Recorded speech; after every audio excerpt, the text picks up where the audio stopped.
for by the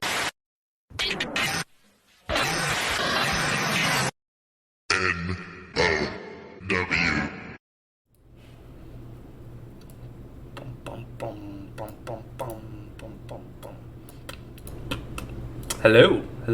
Hello, and welcome back to the nOw podcast. I am your host, Cody King, here as always with my tag team partner, Trevor. What's up? And today, we will be discussing AEW All Out.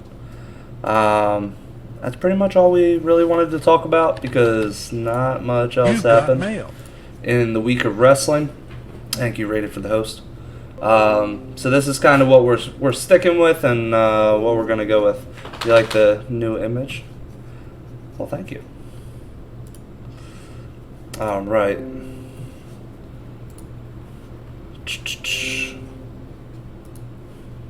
So, first of all, I actually need to mute this chat because it keeps making my computer go off.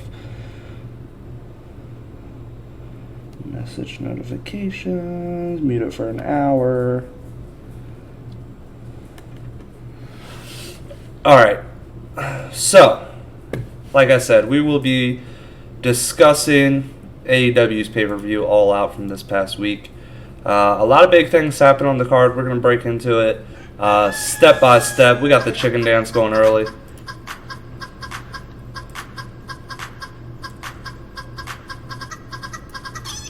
This is loud.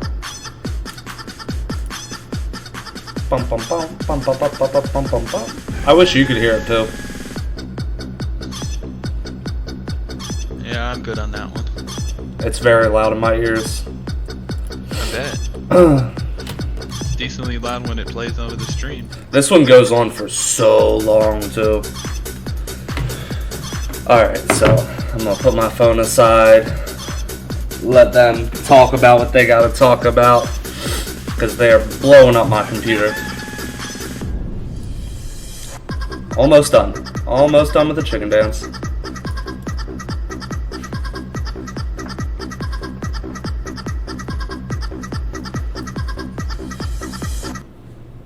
Okay, and we are done. We are back. How's it going, Will? So yes, we are going to be talking about AEW All Out, starting out with the pre-show. Trevor, you did say you did not watch the pre-show, so I'll hit on it just a little bit. So we had the Best Friends and Jurassic Express versus HFO. And honestly, it was a pretty good introduction to this pay-per-view.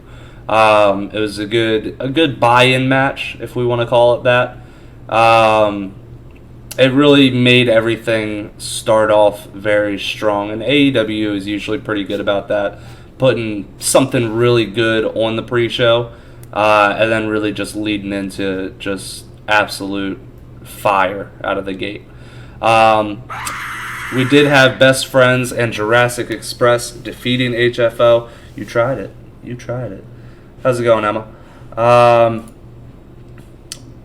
But yeah, the first official match on the card was Miro. He was facing Eddie Kingston for the TNT Championship. Thank you, Ty, for the host. And surprisingly, I don't want to say surprisingly, but Eddie Kingston to me is not that great of a wrestler. He is great on the mic.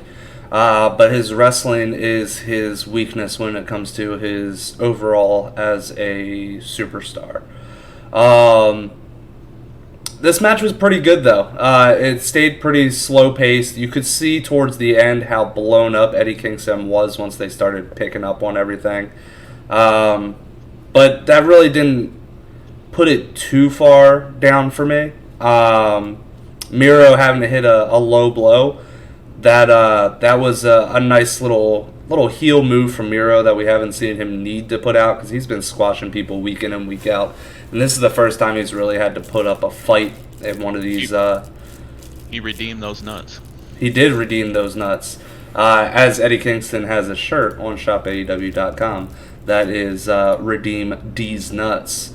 Yeah, he redeemed redeemed those nuts, hit a low blow, hit his Machka kick, and got the pinfall, which was actually a very good, hard-hitting match, in my opinion. It was a really good start to the pay-per-view. The real slobber knocker, as JR likes to say. That is very true. How did you feel about that match to kick off the show? Yeah, I thought it was really good, and it played up to Kingston's strength, because it wasn't wrestling, it was a brawl. It was just a big brawl, and Miro can do that just as well, so I really liked the match. I like Miro a lot, and Kingston, as you said, is great on the mic, so yeah, I like him too. So I'm glad Miro retained, though, but I think this story is going to continue. Yeah, the way it ended. And I felt like this was really good for the fact of Eddie Kingston and Jon Moxley have been doing a lot together. And Jon Moxley had a match on the card already. Eddie Kingston was kind of left off, so it was a nice way to get both of them in singles action on the same card. Thank you, Ty. I really like the Redeemer gimmick going for Miro. Yeah, absolutely. Did you see that Lana tweeted him after the show and said that she was going to redeem his nuts once he got home? No, I did not. That's great, though. It is great. I like how he always brings her up in the promos. I'm thankful for my flexible wife and stuff like that. Yeah, it was that tweet coming from her, I saw that and I had to laugh. Which, if we're going to be honest and hit from just a social media presence, this pay-per-view was trending right out of the gate. Even WWE wrestlers were tweeting about this pay-per-view throughout the entire pay-per-view, which is kind of a little bit of a shock. We know that they're behind closed doors. A lot of them are friends, but to see them open and tweeting praise to the opposition, that really speaks volumes. The next match on the card, match number 2, we had Eddie Kingston's partner Jon Moxley facing Kojima, which this was what you would expect from a Jon Moxley match. Hard hitting, absolute. It wasn't necessarily a death match, but it felt like a death match the entire time. There was a lot of bloodshed in this match as well. Not necessarily on Moxley's side, but on Kojima's side. This was a very good match that was very similar to the first match. Just I felt like it just hit on a couple different cylinders. A lot more big moves than what Miro and Eddie Kingston brought to the table. So it was just like a slight upgrade from what that match was before, with a little bit more firepower because you have Jon Moxley behind it, of course, and then Kojima being a New Japan legend, you get that as well. So you got a lot of the independent fans or the fans of New Japan that were very invested into that match as well. So that match was very, very good in my opinion. Yeah, I'm gonna say I like everything on this card. So. This match just was great. Moxley and him put on a hell of a match. Like you said, it was a step up a little bit from the previous match with the violence. Not bagging on the last match. I just said that was a great match. But yeah, these two just beat the hell out of each other, and Moxley winning wasn't really a surprise. I mean, No. Jima's an older guy now, and yeah, it was just really great. And then the aftermath. Yeah, and the aftermath is Suzuki coming out, and he's the founder of Suzuki Club in New Japan, which is a faction over there, and he's also another legend when it comes to Japanese wrestling. So he's an older guy as well. This was building up to the AEW Dynamite that was only 3 days later. which that was in John Moxley's hometown of Cincinnati, so that was a pretty big deal for him. So them being able to have that interaction at the end, it seemed like it was very important to John Moxley because he's big into especially deathmatch wrestling, but Japanese culture as well as a whole. Yeah, I like the way that the announcers built up Suzuki for people that may have never seen him, because let's face it, a lot of people watch New Japan. Yeah. But yeah, they basically told you how crazy he is and how violent, and yeah, absolutely really put him over. Absolutely, and I feel like it showed. And the fact that he hit Moxley with the Gotch pile driver and came out on top on the pay-per-view really helped build him as a credible threat. Absolutely. People that didn't know him. And it's wild because even in that little interaction, they were just punching each other back and forth, back and forth. He's the one that had he had John Moxley's blood all over his bicep towards the end of it. Tie with some turtles popping off.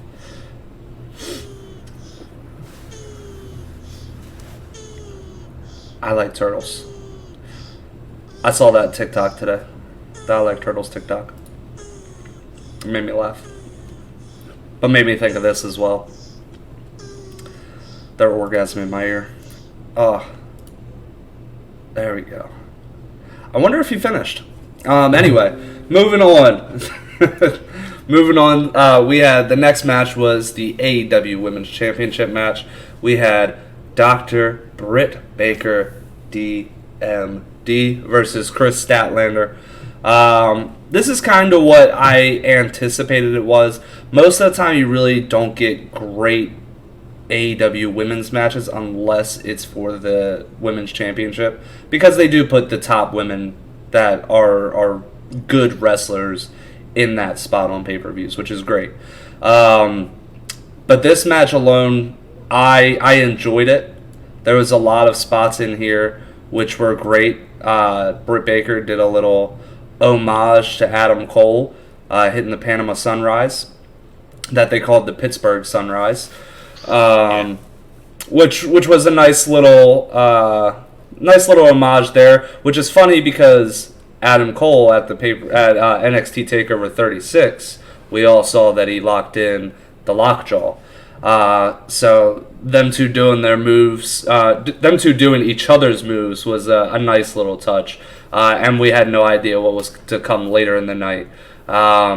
So yeah, this was nice. It did get a pretty decent pop out of the crowd, because everybody knew that it was the Panama Sunrise from Adam Cole's moveset. But yeah, this was back and forth. A lot of near falls on both sides. But yeah, this was just a gem. Britt Baker ends up locking in the lockjaw to get the submission victory. And yeah, this was absolutely one of the best women's matches that they've had on a pay-per-view. Yes, she is the alien lady, Ty. Yeah. Britt getting the win clean too, not needing help, was also nice. And yeah, like, this is a great way to elevate the women's division. You know, as you said, it's not the best. It's probably the worst part of AEW at the moment. Mm-hmm. And not to shit on the women, it's just they haven't got a direction with them a lot of the time. It's just random matches. But nobody, I feel, has a great women's division. They have great wrestlers, like Britt and Statlander are both great. It's just they're not building the vision great right now. Yeah, absolutely. And I mean, they are building that women's division. I mean, you do have Britt Baker, you do have Riho, they have Thunder Rosa now. So it is building. When they first, a year ago, if we were to talk about this, they were not good. Not good at all. It absolutely has gotten a lot better. Yeah, it's come a long, long way. I just feel they need a little more story in there instead of just one story, and it's always going to be around the title at the moment. Oh yeah, so, I don't disagree with that whatsoever. I completely they're trying to break off a few other ones, and they've got the one with Thunder Rosa trying for the title and coming up short right now, so that's a little bit of a story there. Spoiler for later. Sorry.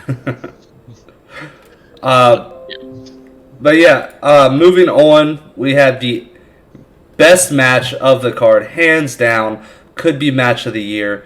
We had the AEW Tag Team Championships inside of a steel cage. The Young Bucks coming in as the champions versus the Lucha Brothers, and this was a match. Crazy. There was Absolutely crazy shit in this. Yeah, it started off with the Young Bucks trying to climb the cage immediately to try to get out of there and escape as soon as possible. That did not work because this match went another close to 30 minutes.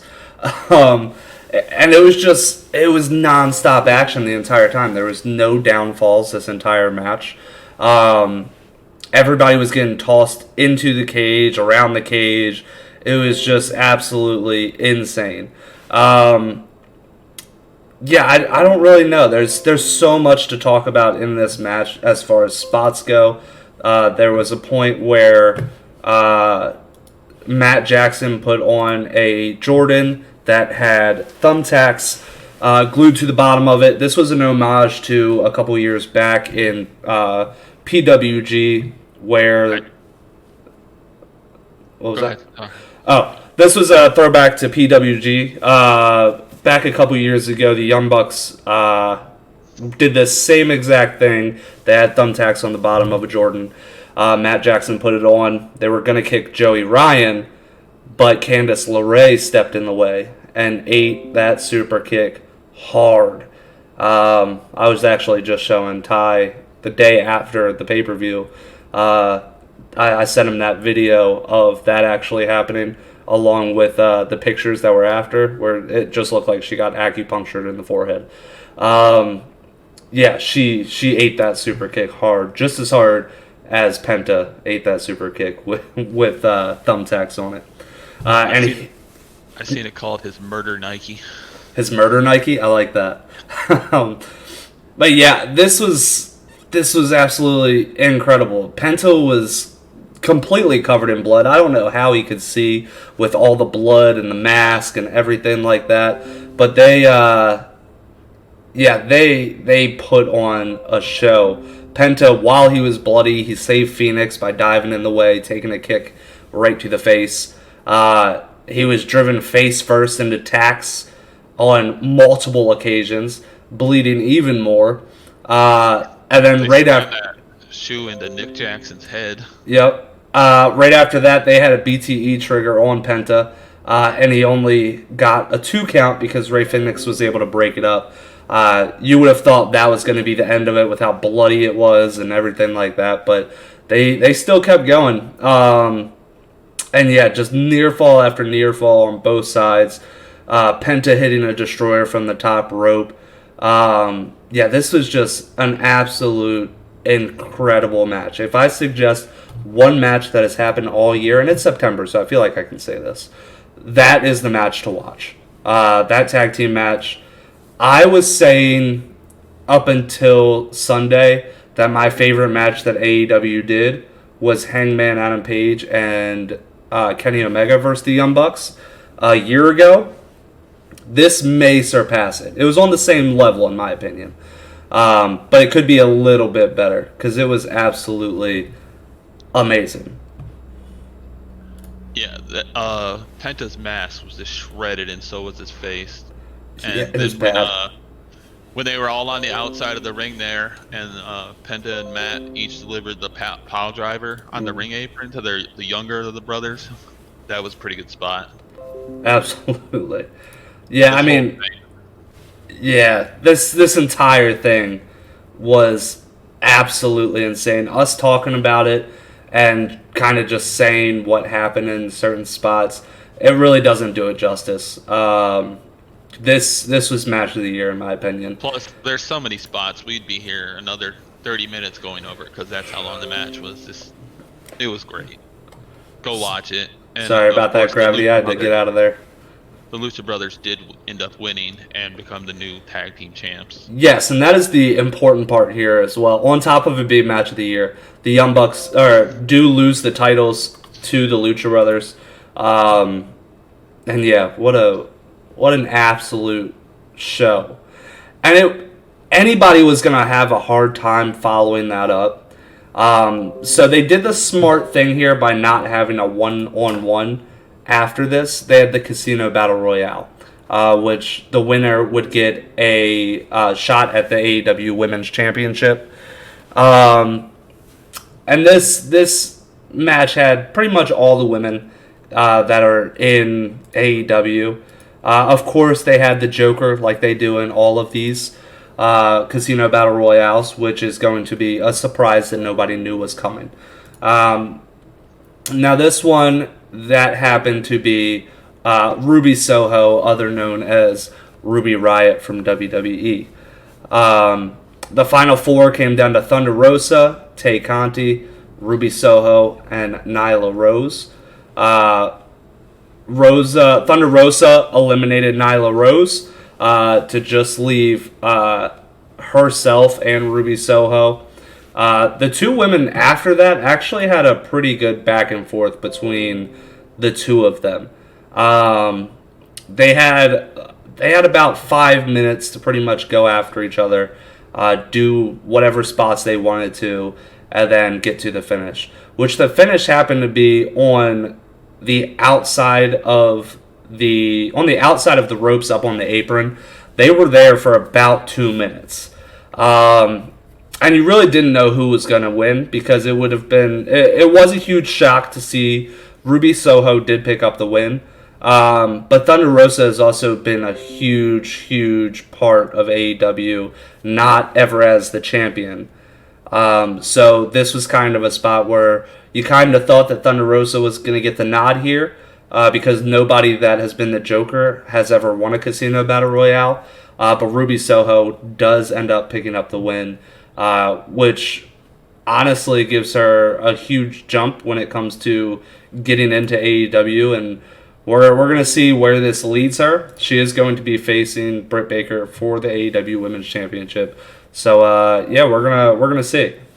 Ruby looked so happy when she come out there with the crowd. Gave her that great reaction. Like, she couldn't stop the smile and the laugh, and that was just great for her. They did have some of the other little stories that they are starting with the women in this, so that helped. Like the Tay Conti and Anna Jay against the Bunny and Penelope Ford. Yep. Jade Cargill needs to kind of get some new gear, because she was almost falling out of her top. She was, but she adjusted it every time she did a move. She did, but she did hit a very impressive military press. Carried, I don't remember who she threw out, but she was carrying somebody around the ring in a military press. She's a beast. And tossed her on out. Yeah, that was great. Hey Cody, sorry, I don't want to allegedly say anything to upset anyone, apparently. He's not here, so you don't have to worry about that. Jade looks so cool, like Storm from X-Men. Yeah, I can see that. Jade was going to be the winner of this. Oh, look at that. What a good redemption, or a sound alert for that. It's a super kick party. But yeah, you thought Jade Cargill was going to win it? Yeah, that's who. I obviously didn't know Ruby was going to be in there, so yeah, that's who I would have picked. I honestly thought that Thunder Rosa was going to take it, because I knew she was a new acquisition, because she has been wrestling on AEW for a while, but she's only been under contract for about a month and a half, 2 months, because she was originally with NWA. But now she is officially an AEW talent, which she's never had really. Well, I take that back. She did have a chance against Shida for it was title versus title match. So I can't really say that she's never had a shot for it. But this was the first real shot that she could have, where we could think, oh, she has a chance to win this. Ty scored a goal. But yeah, it was a nice match to relax the crowd back down, because I think that's what this match was really meant for. It was to really cool the crowd back down for a bit to get them ready for the second half of the show, which is smart in my opinion. And it's not like it was a bad match, and it wasn't a squash match. It was just a drawn out battle royal that was high impact. It was a bathroom break for the people that were there. But to come back and see Ruby Soho coming out, getting her debut, her pretty decent pop. She did look extremely happy, like you said, which I found it funny, which I am jumping ahead a little bit, but on that following Wednesday on AEW Dynamite, she had a backstage interaction with Britt Baker, and Britt Baker told her to go back to catering where she's been for the past 4 years, which I thought that was pretty funny, because we've all been wondering where she was for almost the entire time she was on the main roster. But yeah, going on to the next match on the card, to really ramp the crowd back up into things, we had MJF versus Chris Jericho. This was great from the start because MJF, he brought out the old Y2J entrance, the countdown, which made the crowd pop because they thought it was going to be Chris Jericho coming out as a special entrance. But nope, as soon as it got to the end, it was MJF that came out. It's Jericho's last match afterward. Yep. Yeah, the trolling here by MJF was superb. Great. Thank you. I just noticed I never removed that. Hoss, thank you for joining. Thank you for following. We're talking about the AEW pay-per-view from a couple days ago. Yeah, thanks for coming along. But yeah, that was great. MJF coming out to kind of troll the crowd with the Y2J entrance. Jericho made his way out to the ring with a pretty bad rendition of his own theme, of the Judas theme. It was a live guitar, kind of like how Boogs does for Shinsuke Nakamura. But this just sounded whiny. It didn't actually, like, I could tell it was Judas, but it actually didn't sound too much like Judas. The crowd was trying to sing along, but they were getting drowned out by the guitar itself. So it wasn't as impactful as it could have been. Hack switch accounts, be careful. Oh, okay. But yeah, once this match actually got started, this really got started very, not fast-paced, but it was hard-hitting. MJF did shoot for the arm ASAP, making sure that he was damaging that arm to eventually lock in his finisher. But yeah, moving on from that, I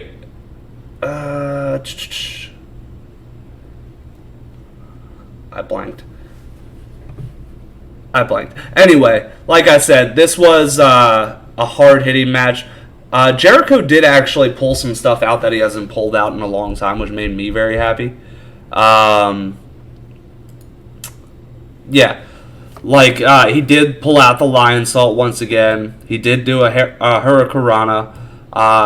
It felt like WCW Jericho, just in a bigger body. Wardlow did eventually come out, but he was instantly stopped by Jake Hager. They brawled back into the backstage area, which we did not see from them after that. But because of the distraction, that allowed MJF to use Jericho's bat and hit Jericho in the head with it. And then he landed the Judas effect on Jericho to pick up the pin. But Jericho's foot was on the ropes. So even though we got the 3 count, we thought Jericho's career could have been over. A referee did come and talk to Aubrey Edwards and say his foot was on the rope. Because of that, the match was restarted to not end Jericho's career. Jericho does go for a roll-up right after that. He did not get the pin. but MJF did lock in his armbar, which countered into another pin, which then transitioned into a lion tamer, which was actually a really good transition in my opinion. It was a good sequence there at the end, which does force MJF to tap. So Chris Jericho does not have to retire from wrestling. It wasn't the greatest match on the card, and I'm going to be honest about that. This is a match that you really have to like slow pace, more technical wrestling to like. There was some spots where it did speed up, but this was more of a technical wrestling match because one, Chris Jericho is not young anymore, so he does have to slow things down. But number two, MJF just isn't that guy. If you want fast paced and everything like that, MJF's never going to be the guy that you like because he is a very slow paced guy. He likes to make the crowd hate him.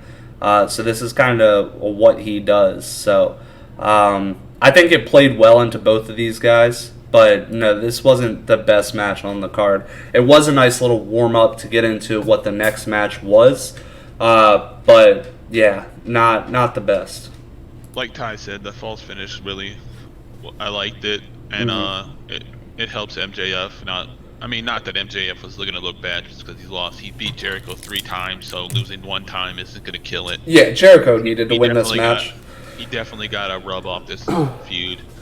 But I think we've seen it enough. Let's move away from this. And I know they're still probably going to do some Pinnacle versus Inner Circle stuff, but let's not have these two singles for a while at least. Yeah, absolutely. And I It mean, was a good match. Yeah, I mean, I didn't hate it. I thought it was a good wrestling match.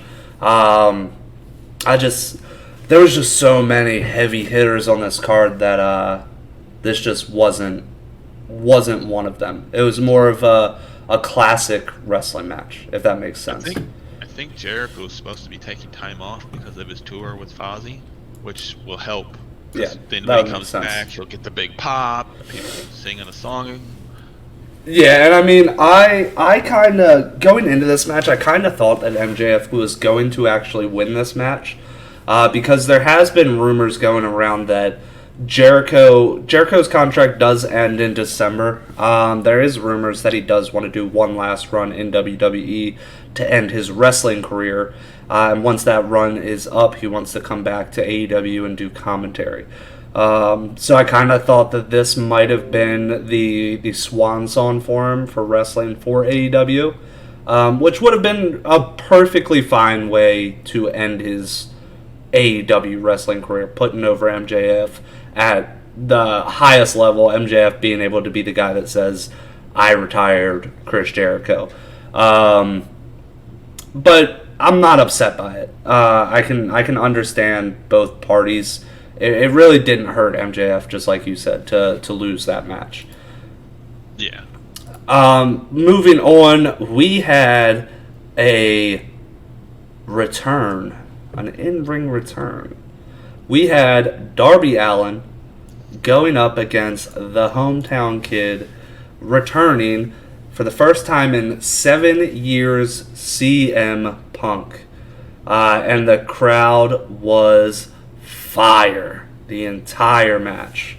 This is probably the match most people were looking forward to, I'd say. Absolutely. And actually I'll say that at the end. But yeah, this was great. I do think this is the match that most people were looking forward to when it came to this card. Because you did have CM Punk, who is beloved in I don't want to say the entire wrestling community, but a lot of the wrestling community loves CM Punk. And him returning for the first time in 7 years, that's a huge deal. And returning in front of his hometown crowd in Chicago, that's even bigger. The one thing that I did see people complaining about, which you shouldn't complain about, you're mad that he was wearing pants instead of underwear. That's kind of suspect. That's not something to complain about. I saw that complaint so much. It started to hurt my head how much I saw the complaints. of CM Punk their wearing in-ring pants. gear all the time. Oh my god. He skipped a couple leg days in the past 7 years, guys. Calm down. But this was a really good match. This was a very smart match, in my opinion. With Punk not being in the ring for 7 years. Yes, he's probably trained a little bit since thinking about coming back. But this was a way to have a good wrestling match with CM Punk and not have to worry about him potentially getting the crowd in his head and the moment in his head, because he kept it very slow paced. A lot of working headlocks. And the only time they really picked up the pace was when Darby Allin was leading it, which was very smart because Punk would only have to take 1 or 2 steps, execute the move, sell the move, and that was basically it, which was extremely smart. Other than that, he stuck to headlocks. He stuck to just different types of locks here and there. It was very much chain wrestling, which was smart. My favorite part of this match is when Allen went for the coffin drop and CM Punk just sat up. That's all he did is to dodge it. Yeah. That was at the very end. Yeah, which in the beginning of the match, Darby Allin tried to go fast paced pretty quick. After he got out of one of the working headlocks, he goes and drives CM Punk down with a shoulder tackle. CM Punk pops back up as Darby Allin goes to the ropes, and Darby Allin gets caught in the position for the go to sleep. Right after that, he does break free, and he goes outside the ring to take a breath, which I thought is great in-ring psychology. It happens all the time with some of the best guys out there. Seth Rollins does it all the time when he's almost caught. We see it a lot, but it is very smart. On top of that, we did have a lot more fast-paced moments in this match, but like I said, Darby Allin was the one leading these. CM Punk really didn't have to do much besides stand there and do a little movement here or there, whether it was, say, an arm drag or something along those lines. Or stand there and catch Darby Allin when he's doing a suicide dive. But like you said, once it did get deep into the match, Darby Allin did go for his finisher, which is the coffin drop, and Punk's way of avoiding it was just sitting straight up. So he does avoid that. He looks at the camera and does a nice little smile there, kind of saying, "Gotcha." When he hit that first go to sleep and knocked him out of the ring, that was a great bump too. Yeah, absolutely. He hit that go to sleep, and Darby Allin fell back in between the bottom rope and the middle rope, and fell out of the ring. That did get him to a 9 count, and he got right back in the ring as soon as the ref was about to hit 10. Why hasn't anybody else started that? Because they're laid out, bro. They're selling. But yeah, this was great. Punk did eventually hit his second go to sleep to pick up the pin. And yeah, this was a very good wrestling match. Just the psychology of it, how smart it was to have CM Punk not have to work too hard.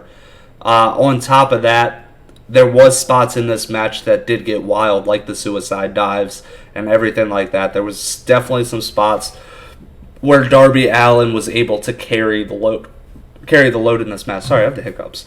But yeah, this was a very good match in my opinion. And after the match, both men were selling the pain of this match very well. Darby looked like a professional selling how he was selling at the end of that match.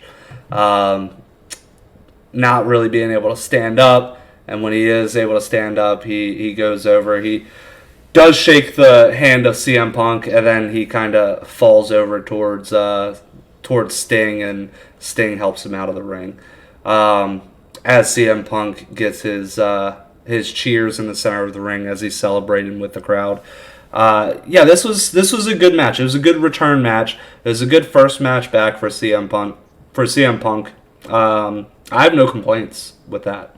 No, this was absolutely a great match, and the right opponent for Punk to come back to. Like you said, he helped carry it through the match. He could do the fast-paced stuff, and Punk only had to do a little bit during those segments. And it's not gonna hurt Darby Allin to lose to one of the biggest names.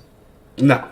And it definitely helped Punk look good because he's been gone for 7 years, but he comes back and he could still go as somebody as young and as fast-paced as Darby Allin. So And the great part about this, another part that I didn't mention, was after the match, the crowd was chanting Darby.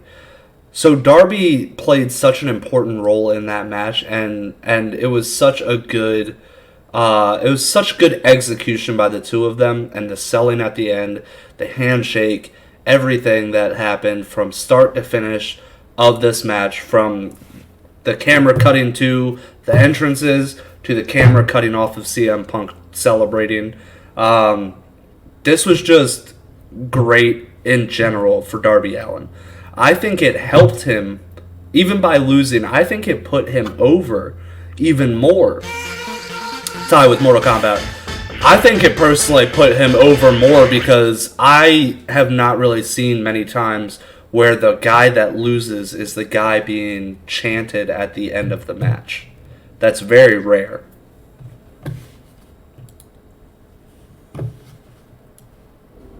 Let's see. You ready to move on from that one? Oh, did I lose you? oh yeah, I'm sorry, I'm still here. I thought. Oh, you're there. You're good. Yeah, good. You're good. Are you ready to move on from that one? Yeah. All right. I muted for a second when I was taking a drink. Oh, you're good.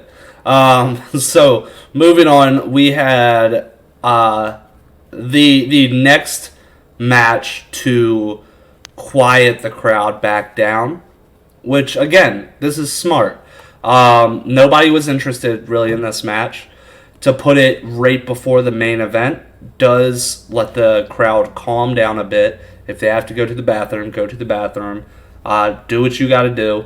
This was a squash match, but it wasn't it was a glorified squash match. And what I mean by that is that it lasted about 5 minutes. But it was a one-sided match. So, to quiet the crowd back down from a great match between CM Punk and Darby Allin, which everybody knew was going to be great, being in Chicago, Punk being so over there. We had Paul White, other known as Big Show, versus QT Marshall. And this started out okay. I'm not going to say this match was good by any means. QT Marshall tried to come out of the gate fast-paced, hitting some punches. Then he did eat a headbutt and a chop to the chest. Marshall did break free, and he knows that Paul White does have a bad hip, so he does hit him at the hip, cut him down. He was able to hit the knees, make sure that he was down for a bit, but that wasn't really going to stop Paul White. Paul White picks him up, hits the choke slam, gets the pinfall, and that's it. That's all there was to it. He also beat up Solo and Camarado. Yeah, which made them look really bad. Yeah, which wasn't that smart. But yeah, I mean, that's exactly what this was. This match was to calm the crowd down, to give Paul White one hurrah. I don't think he's really going to be in the ring that much. This might be the only time he's in the ring. Mark Henry apparently wants to get back in the ring one more time, so we may see that as well. Kind of like we saw this, where it might be a cool down match, which I'm completely fine with that when it comes to going fire match after fire match after fire match. You got to give the crowd time to really calm down a bit, so it sounds much louder once they get to another big match. So I mean, we had two really calm down matches here. After the greatest match of the year, the Tag Team Championship, we had that Casino Battle Royale, which calmed the crowd back down before they got to MJF, Jericho, Punk, Darby Allin, and then we calmed them back down with Paul White and QT Marshall to get into the AEW World Championship match, Kenny Omega versus Christian Cage. This is the first time that I felt like Kenny Omega potentially had a chance to lose. And the only reason I say that is because Christian Cage did beat him about 2 weeks prior to that for the Impact World Championship. Not saying that that's guaranteed, he's going to beat Kenny Omega twice, because that's highly unlikely. But this was a shot that I figured, okay, this is not a guaranteed Kenny Omega win. But this match was extremely good in my opinion. This was a great main event. It wasn't the match of the night. I honestly put it as my third favorite match of the night. But yeah, we had Omega trying to get the jump from the beginning, but Christian Cage avoided it. They exchanged punches, and Omega hit a Rana to send Christian Cage to the floor. They had a little bit of a fight to the outside. On the outside, Omega got sent into the guardrail. Cage came crashing onto Omega from the top rope to the floor. Omega came back, laid a table over top of Christian Cage very slowly, which the crowd absolutely loved. They ate that up. Which there has been some people that are more traditional wrestling fans that are like, oh, well, shouldn't that be a disqualification? Maybe. I mean, he didn't hit him with the table. He did lay it over his body. So maybe that it could have been. But this is also an AEW championship match. They're not going to call it on a DQ. I'm not going to say what I just thought. But yeah, this is AEW. They're not going to call a world championship match on a DQ. It's just not going to happen. Omega, after he does put the table over top of Christian Cage, he hits a double stomp, and it shattered the table. Yeah, the action went back into the ring, but really not for long because Omega knocked Christian Cage from the top rope back to the floor. But they did eventually get back in the ring. Cage hit a Hurricanrana from the top rope, which was great. Omega tried for the one-winged angel. Christian Cage escaped, almost locked in the cloverleaf, which was a nice little sequence that they had there. Omega did grab the hair to escape that. Christian Cage hit a reverse DDT for the near fall. Omega began to hit some V-triggers, which looked vicious, and then hit some Snapdragon suplexes, which I'm going to be honest, not the biggest fan of a Snapdragon because they kind of look they just look like a roll in my opinion. Sometimes, it depends on who Omega's facing, but if it's not somebody super athletic, it kind of just looks like a back roll. Well, Christian has the neck injury. Yeah, he has the neck injury. Oh. And that's what made sense. Yeah, and that's what commentary was hitting on every time he hit the Snapdragon, which was smart on that end. Yeah, really playing it up that Christian could be just taken out at any time because of this. And it was funny because before Kenny hit the last Snapdragon, Christian Cage holds up his middle finger right in Kenny Omega's face before he eats another Snapdragon suplex and another V-trigger that put him back on the floor on the outside. That's at that point, Christian Cage and Kenny Omega, they battled on the ring apron. Both men were trying to go put the other guy through a table that was set up on the outside. Yeah, Christian Cage spears Kenny Omega off the apron, through the table, and I don't know what to do about that. Yeah. NAW Universe Nerd Acumen Wrestling. We got two more Halses in here. Anyway, moving on. Christian Cage does spear Kenny Omega off the apron through the table. The table breaks, but the legs came straight through the table, so they never collapsed. Went right into Christian Cage's ribs. Yeah, that was right fast. into Christian Cage's rib cage. Say that 5 times fast. Christian Cage's rib cage. Christian Cage. Nope, can't do it. You want to try that out? No, I'm good. No, try it out. Try it out. No, Do it for the crowd. speak normally.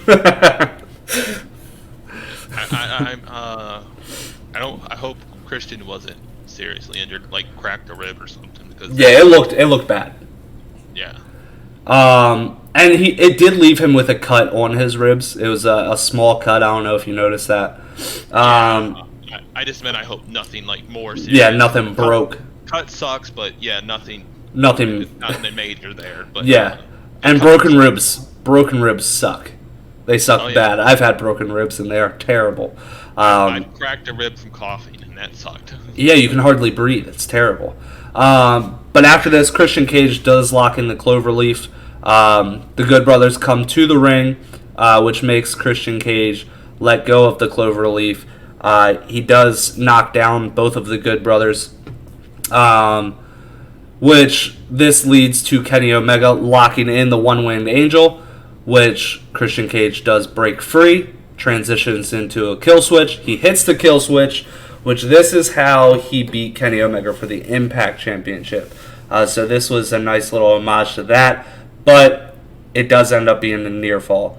Because of this, Don Callis runs to the ring to distract Christian Cage when they are on the top rope, because Christian Cage was setting up a kill switch on the top rope, what the announce team was calling a super kill switch.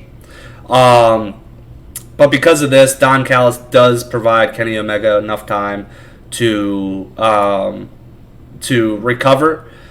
He locks Christian Cage into the position from the One-Winged Angel on the middle rope, and he hits an avalanche One-Winged Angel, which looked absolutely beautiful. The pinfall didn't look beautiful, but the actual move itself looked beautiful. Kenny Omega does pick up the win after this move. Nobody's kicked out of a regular One-Winged Angel, so why would he kick out of an avalanche? Yeah, the pinfall kind of, it was like he had it at first, but he kind of just fell back on like one, and he just had his leg over top of him for the rest of it. But yeah, after this match, the Elite do come down to the ring. Actually, before we get into that, do you want to talk about the match? Do you want to hit on anything before? Just like you said, really good match. Both competitors look great.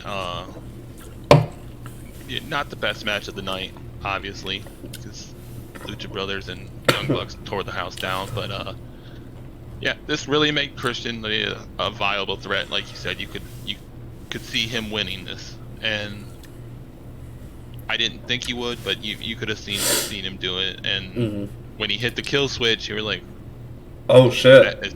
Yeah, because that was almost 20 minutes into the match. So, Ty said a cage kebab. That's funny because of the table. But yeah, after the match, the Elite do come down to the ring to celebrate with Kenny, but also to beat the shit out of Christian Cage some more. While they are beating the shit out of Christian Cage, Jurassic Express comes down to attempt to make the save. They get beat down as well. Omega grabs the mic. He does say, "Nobody can beat me for the belt. The only people that can beat me are either not here, they're already attired, or they're already dead." And as soon as he said the word dead, the lights cut off. A couple of seconds later, we see Adam Cole pop up on the Megatrons with a beautiful song. I've listened to that song a million times now. It's all about the boom. Yeah, and it kind of has the Undisputed Era vibes to it, which everybody loves the Undisputed Era theme song. But yeah, All About the Boom comes out in an Adam Cole is All Elite t-shirt, which I did purchase on shopaew.com the day after this pay-per-view. He does get in Kenny Omega's face after he gets in Kenny Omega's face after he gets in the ring. He leans down, and of course, there's no Adam Cole without saying what? I'm sorry. Oh, Something else. you're good. I said there's no Adam Cole without him coming out and saying what? Adam Cole, baby. And the crowd all said it in unison, like he was just wrestling in another big company and saying the same thing. Yeah, I mean, it was great.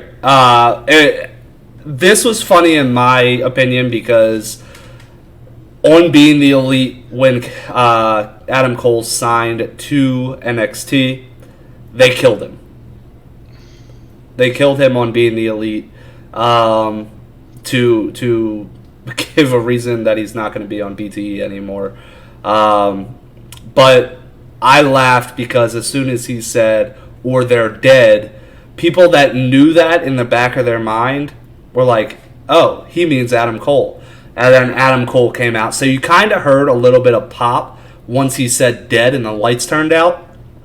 But as soon as Adam Cole popped up on the Megatron, the crowd went insane. Which is great because we did see earlier in the night Britt Baker hit the Panama Sunrise. Little homage to the man. And it was fun because everybody thought it was going to be Daniel Bryan. Everybody did think it was going to be Danielson. Yeah, everybody thought it was going to be Bryan Danielson. But it wasn't. It was Adam Cole. Adam Cole, after hitting the Adam Cole Bebe, goes back in Kenny Omega's face. But he turns and super kicks the shit out of Jungle Boy. Which was great. He celebrates with the Elite, gets some kisses on the cheek by the Young Bucks. On top of the head by Kenny.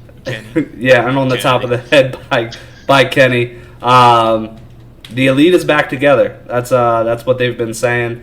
The Elite is complete. Time. It was story time. Adam Cole did say, "Are you kids ready for a story?" Because Cole, baby. Because that's what he used to do in Ring of Honor. That was his whole thing, was story time with Adam Cole. He used to have vignettes. Which, yeah, this was great. Ty, don't jump ahead. We are talking about it. Then, yeah. I didn't notice at that time, but they did give away this swerve because, one, he came out of the heel tunnel. Yep. And two, he had the Nikes on. I didn't even notice the Nikes. I didn't notice it either. It was pointed out later on another thing I was watching, and I'm like, holy shit. I did notice he came out of the heel tunnel, but I didn't put two and two together. But it is nice because Adam Cole is now part of the Elite. This does complete the Elite. Do I think this devalues Adam Cole not necessarily being the top guy in the Elite because he was just the top guy in Undisputed Era? Not really, because Adam Cole was Wrestler of the Year in 2019. I don't think he's going to be in the Elite for long. I feel like this is going to be a kind of a pretty, maybe a month or two, and then I think he is going to turn on the Elite. I personally think Adam Cole and the Young Bucks are going to turn on Kenny and the Good Brothers. That's just my opinion because they've already planted the seeds with the Young Bucks not liking the Good Brothers from the start. So this could be a nice little long Civil War. Yeah, Elite Civil War that we could see, a 3v3, which is going to be funny because we're going to have Brandon Cutler have to pick sides, and that's going to be fun. But just as Kenny Omega is signing off for the night, as he is known to do, the goodbye and goodnight bang, we hear, why am I blanking? Valkyries. Yes, I knew Valkyries. I couldn't think of the first word, which is Daniel Bryan's theme song in WWE. But as soon as you see Bryan Danielson walk out of the tunnel, it drops into this beautiful dubstep edition of Ride of the Valkyries, which I absolutely loved. Another theme song that I've listened to 5 million times in the past couple days. Did you know? Have you listened to that in full? No. It has lyrics that sound like it sounds like a pop song. Like, it's really good lyrics. After this show, we'll play it together. I'll play it in Discord for you. But yeah, it's something. It's really good. But yes, Bryan Danielson does come out to the ring. The crowd goes nuts because everybody thought that it was going to be just Adam Cole. That's it. Sign off for the night. But we also get Daniel Bryan, a.k.a. Bryan Danielson. He comes out to the ring. Omega explains that that Cole would be on their side since he's one of their best friends. Let's see. He came to the ring. He attacked the Elite and helped Jurassic Express and Christian Cage fight off the Elite, which was not. It was really cool how we saw the pairings match off. Because I don't know if you noticed, we had Adam Cole versus Jungle Boy, which I feel like we're going to see that match here probably next week, honestly, because Adam Cole's in-ring debut is next week. So that would make sense to me. And then, of course, we had Daniel Bryan going after... he was actually going after Nick Jackson. Christian Cage went after... Carl Anderson, and then Luchasaurus and big old Doc Gallows went after it as Kenny Omega ran away and didn't fight the battle, which was a nice little touch that Kenny Omega was too good to stand his ground with his boys. But we did have the end of the show. Bryan Danielson, Jurassic Express, Christian Cage, all raising hands in the center of the ring. We had the faces on top for the first time in the pay-per-view to end the pay-per-view in at least a year. Because, I mean, Jon Moxley, yes, he's a face, but, like, he's not, like, that type of face. Like, he's a tweener in my head. We haven't had a face end a pay-per-view in a long, long time. So this was really nice seeing all four of them out there. I will say Adam Cole and Bryan Danielson both looked extremely happy walking out of the tunnel. Extremely happy. Especially Bryan Danielson had the biggest smile on his face. The crowd was chanting yes. There's people saying that they're not allowed to chant yes, but the crowd's going to... First of all, the crowd's going to chant what they want. And number two, you cannot trademark the word yes. He does not... Vince does not have the trademark to the word yes. I promise he doesn't. Yeah, that's too common of a word to trademark. Legally, he wouldn't be able to get it done. But yeah, overall, this pay-per-view, honestly, me not being biased, and I'm trying my hardest to not be biased, but it always sounds biased. And Travis says it all the time. Gravity Well says it all the time, that I sound biased on this podcast. This was the pay-per-view of the year so far. This was the best pay-per-view we've gotten. From top to bottom, they were very, very smart. We had the TNT Championship to start. Started off with a bang. Hard-hitting match. We had Jon Moxley versus Kojima. That was another hard-hitting match. We had a big surprise at the end that nobody saw coming. Nobody really knew who the guy was, but they sold it really well. And a nice back and forth at the end of that as well. Then we had the Women's Championship match, which was a very good Women's Championship match. It's probably the best one that we've had. I wouldn't say they didn't know who Suzuki was. They were singing his song, some of them. So there was people in there that knew. The casual wrestling fan is what I meant by that. Most people at home wouldn't know. Yes. Yeah.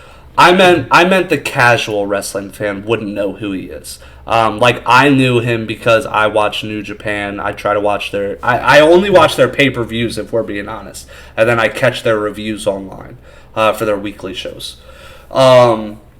But yeah, I knew who he was because he is the creator of one of the largest factions of all time in Japan, which is Suzuki Gun, which is still going on.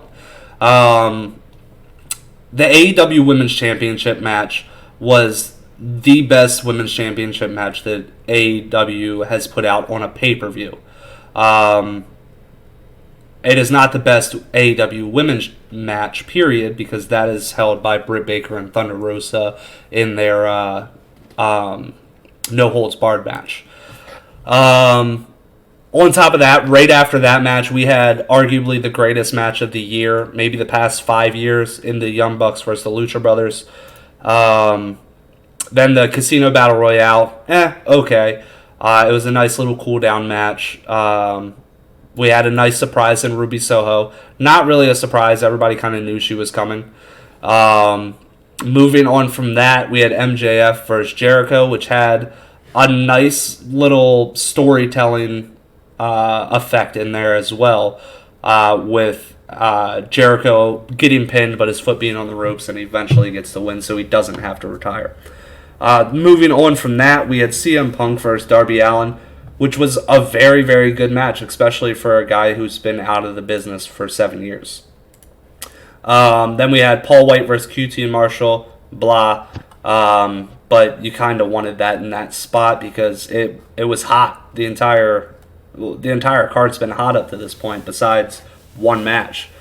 And then we have the AEW World Championship match, which was a very good match. It had a very good sequence to end the match, which was the important part because everybody remembers the ending, right? And then, of course, everybody also remembers the ending in Adam Cole coming out, siding with the Elite, and Bryan Danielson also coming back to fight the Elite. There's nothing really bad about that. Paul White versus QT Marshall, I mean, yeah, that was pretty bad, but I understand it. The rest of the card was fire. I mean, this was the best pay-per-view I've seen in years. It really is. Yeah, it was really great. The returns, or not returns, debuts, because they've been on AEW for, like, I figured Bryan Danielson would be on there. I wasn't even thinking Cole was going to be on this show right away. I thought he would be coming. I was sure he was coming, but I wasn't like, I thought they might wait. I was more convinced on Adam Cole because I heard rumors that Bryan Danielson wanted to debut at MSG, which is in 2 weeks, I believe. 2 weeks from now, or maybe it might be next week is Newark, New Jersey, and then it's MSG after that. So it's 2 weeks away. Which that would be a huge surprise for MSG. It would be their first weekly TV show in MSG, if I'm not mistaken. So they got to do something. So that was the original plans from what I read. But yeah, I mean, the way they did it with both guys coming out kind of back to back, the big surprise, not upset. Not upset. No, that really sent the crowd home. It's like super happy. Yeah, absolutely. Plus, they got a lot of buzz, and I think they said they got over 200,000 buys for this pay-per-view. Yes, and that's one thing I was going to announce. This pay-per-view got over 200,000 buys. They're still doing counts to get the final tally on it. But what has been reported is over 200,000 buys, which is the most buys by a pay-per-view in, I want to say it was the past 10 years. I think the last one that they said was Money in the Bank 2011 was the last one that got as much. They didn't get as Money in the Bank 2011, but it was right on that border. But yeah, even after that, Dynamite did get a pretty big jump in ratings. They moved up to 1.3 for the entire show. Yes, Gravity Wild did hear that they moved up the debuts just in case of the outbreaks getting worse. I did hear that as well, which is smart to do it in front of crowds instead of if they have to go back to Daly's place. But yeah, 200,000 buys, that's big. Being able to jump up in that threshold to get 1.36 million, that is big. This past week, because of these two big debuts and people tuning into AEW, AEW did beat out Raw for the first time, which is huge news. Another Hoss. This is ridiculous, bro. This is 4 times. I know you said like it's a thing that's going on right now, but I didn't realize it was NAW this bad. Nerd Acumen Wrestling. That's 6. That is 6. Hoss 007. Bro. That is 7. They just keep coming. 8. What is going on? What is this? It just keeps going. Is there another one? There's another one. 9.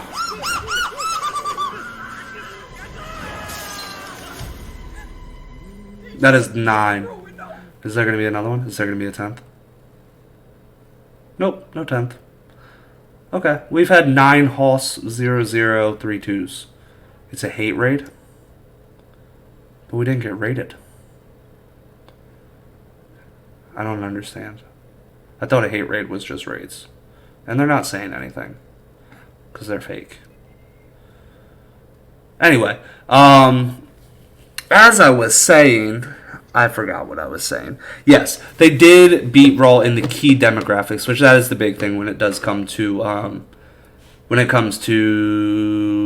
the network executives, because that's how they get commercial ads and things like that. It's ad revenue. So AEW did beat out Raw in the key demographic by like 0.3, I believe, which is a pretty big margin. Overall, yes, they did not. They were still about 500,000 behind.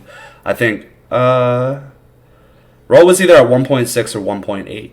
I can't remember. So they were anywhere from 3 to 500,000 behind Raw. But that's still not good for Raw, because Raw was over 2 million consistently for a long time. And they have dropped dramatically. I want to say it was 1.636. For some reason, that's the number that's stuck in my head, and I have an itchy eye now. Maybe that Hoss guy gave me pink eye. What is this? Randomly have an itchy eye now that he came in here. Jericho tweeted that they were gonna. Ty, you scared the shit out of me. I thought it was gonna be that guy again. Jericho tweeted that they were gonna in 4 to 6 months. They corrected his tweet and said 4 to 6 days. Gotcha. Raw was also on a holiday this week. Yeah, it was on Labor Day. But honestly, they really didn't take a big dip from the week before that. They only took about 100,000 dip, which honestly isn't that big when it comes to the grand scheme of things. And actually, their key demographic, I'm pretty sure, was up compared to the following week, or the week before that. They've consistently gone down for the past 6 weeks, which is not good. Not good. And it wouldn't surprise me if they go down again this upcoming week. But yeah, that's it. That was all out. Trevor? Anything? I just wanted to announce the winners for the predictions. Do you think, bro? First place was DKA and Joseph Contreras. They got 9 correct, and they will be getting 45,000 strands. Second place was MXG and Travis Horn with 8 correct. They're getting 24,000 strands. Third was Cody, Rated, and Thunderbird with 7 correct for 7,000 strands. I'm not sure when Travis will have these on there, or if he already does. I give him time. Man has real life, kids, life, job. He'll get them eventually. Just letting you know you won. I'll be putting this on the channel shortly. Maybe not tonight, but by tomorrow sometime. Travis said that SmackDown was lit, so I'm just looking to see what happened. I'm curious now. Was it actually lit, or was it you trolling lit? Because you've been trolling nonstop for 2 months. Let's see. Well, Rampage kicked off with Pac vs. El Idolo. Oh, God. Not happy about that. Demon Finn Balor. He's not happy about that, I guarantee it. Okay, so it looks like it was a good show. from what I'm seeing. Seth and Edge. Becky and Bianca contract. Oh, who would have guessed? A 1, 2, 3, 4, 5. A 5v5 tag team match. Who would have guessed that one? Trae Young came out. That's pretty cool. Okay. Yeah, I mean, it looks like it was a pretty decent show.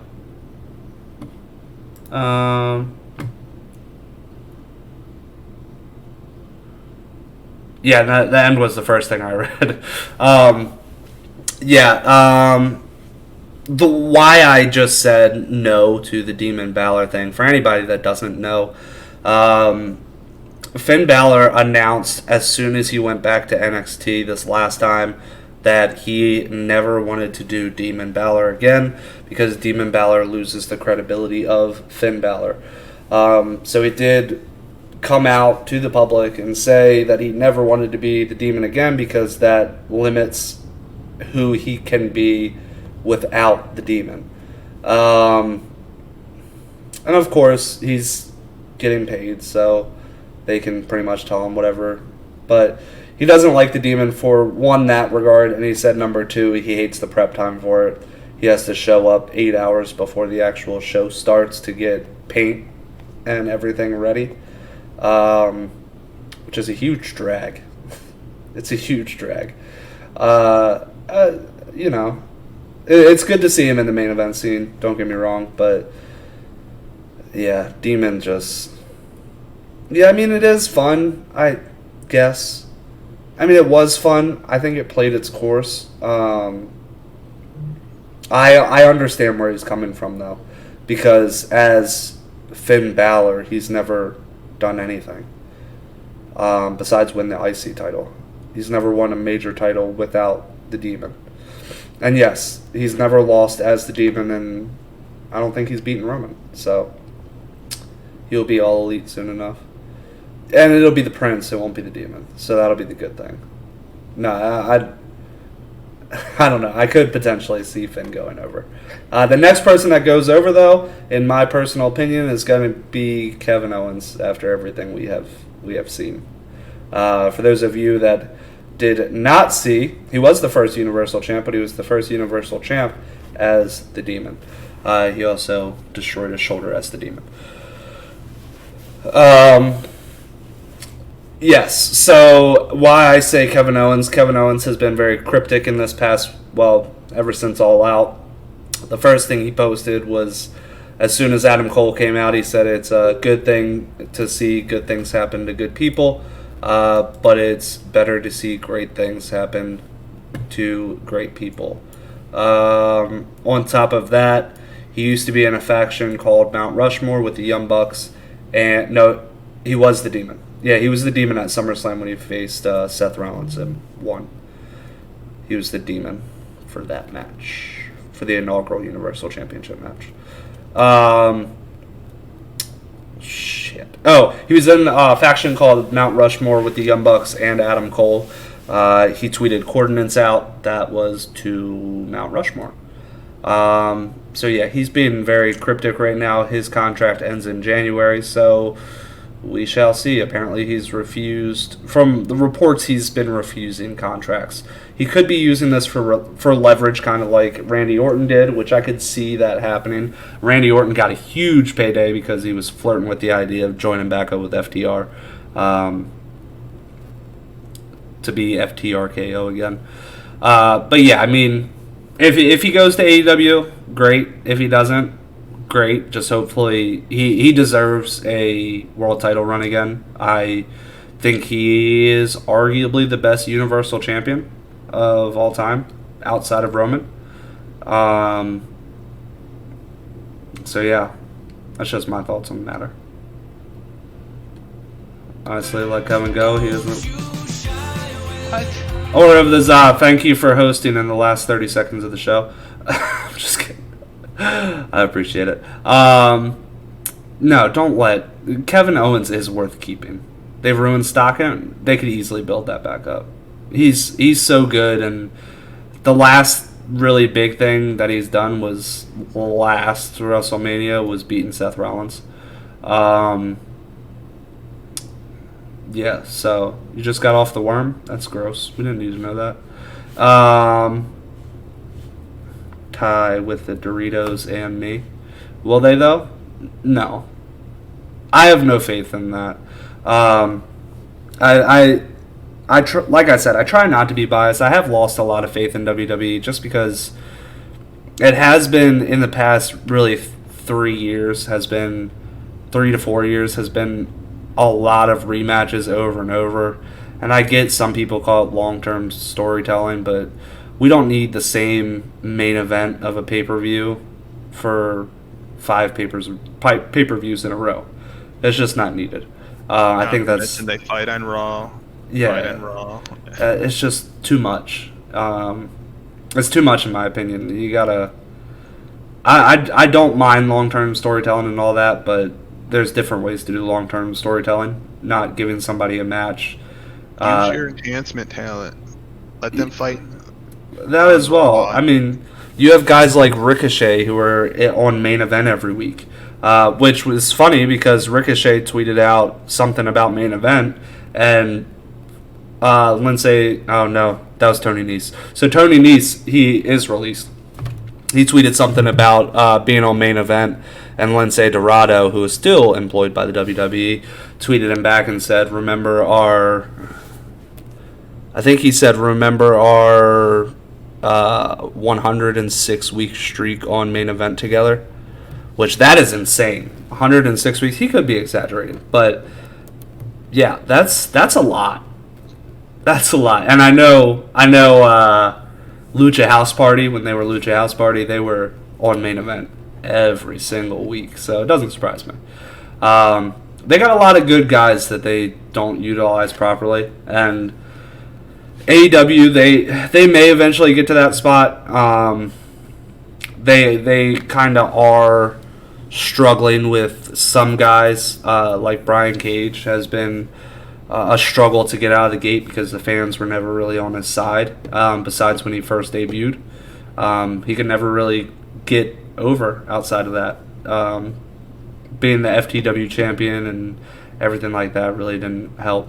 People don't love an 8-man contender matches I mean, we would enjoy the contender matches more than we do a 5-on-5 tag match every week for the rest of our life. For months and months and even years. Yes, for months and months and even years. Yeah, but